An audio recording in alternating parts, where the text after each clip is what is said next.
मंडळी, welcome to what I eat in a day Jaipur edition. So आज आहे माझा डे 3 इन जयपूर आणि आज आहे आमच्या हॉटेलमध्ये मी ब्रेकफास्ट बुक केला होता आणि ऑलमोस्ट इथे 25 प्रकारचे पदार्थ अवेलेबल होते.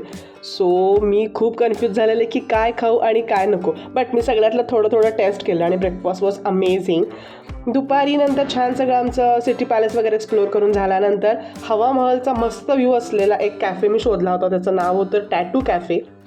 हवा महलच्या एक्झॅक्ट अपोजिट असा हा कॅफे आहे आणि खूप प्रचंड सुंदर इथे व्ह्यू आणि फूड दोन्हीसुद्धा इथे छान आहे. तर मस्तपैकी आम्ही मोजितो सगळ्यात पहिल्यांदा एन्जॉय केलं आणि त्याच्यानंतर थोडंसं बर्गर सँडविच वगैरे असं एन्जॉय केलं. संध्याकाळी मात्र ऑथेंटिक राजस्थानी एक्सपिरियन्स घ्यायला आम्ही जयपूर इथल्या चोखेधाणीमध्ये गेलो, जिथे आम्ही राजस्थानी ऑथेंटिक स्टाईलची जी थाळी मिळते त्यांची ती एन्जॉय केली, की ज्याच्यामध्ये भरपूर प्रकारचे पदार्थ होते. सगळ्यात महत्त्वाचं होतं दाल बाटी चूरमा. आणि मग एन्जॉय केली भरपूर तुपातली जिलबी. तर इथले साधारण पदार्थ सगळे प्युअर राजस्थानी स्टाईलचे असतात, त्याच्यामुळे सगळ्या भाज्या लोणची वगैरे तुम्हाला राजस्थानी प्रकारचे खायला मिळतात. आणि येस, जिलब्या खाऊन मस्त दिवसाचा एंड झाला. Thank you so much for watching. Bye bye.